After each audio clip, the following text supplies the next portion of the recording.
نواز شریف ته خوښ دی؟ زرداری یلکه زرداری ته خوښ دی؟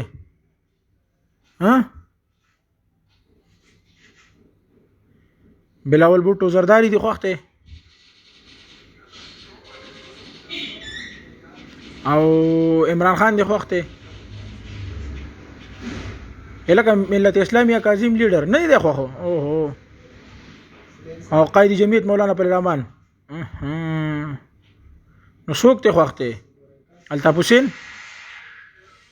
حسین وای نو څوک ته خوښ دی؟ طالبان دي خوښ دي؟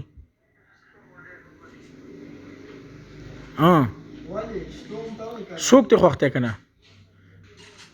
سراج الحق ته خوښ دی؟ سراج الحق ته خوښ دی؟ لکه حل صرف جماعت اسلامي حل صرف جماعت اسلامي. ویری ګوډ شاباش. دام جماعت دی ښه. لکه دا ویډیو شیر کړئ دغه دی.